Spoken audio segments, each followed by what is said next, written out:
सौ निर्मला गावामध्ये अकोल्यावरून आलेली आहे. आमचं गुरु रविदास अखिल भारतीय गुरु रविदास आठवं साहित्य संमेलन नांदेड येथे होतं 15 फेब्रुवारी 2026 रोजी. आम्ही तिथे 2 दिवस मुक्काम केला आणि मग माननीय वाघमोळे सर यांनी आम्हाला आग्रह केला की तुम्ही इथपर्यंत आले आहात, आमच्या घरी या. आम्ही इथे आलो आणि नंतर वाघमोळे सरांनी आमचा परिचय टाक सरांसोबत करून दिला.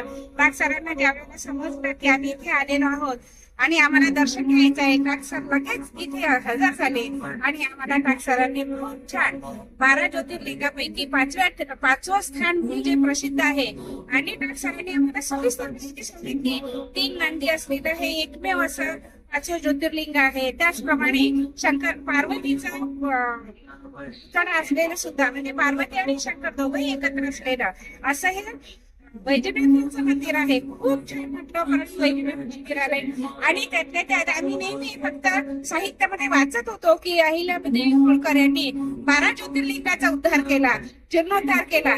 तर प्रत्यक्षात अहिल्यादेवी होळकर यांचा पुतळा ज्या वेळेला आम्ही इथे बघितला आणि त्यांनी तिथे लिहिलेलं आहे कधी त्यांनी जीर्णोद्धार केला ते बघितल्यानंतर असं वाटतं की आपण प्रत्यक्षात अहिल्यादेवी होळकर इथे पाहतो की काय.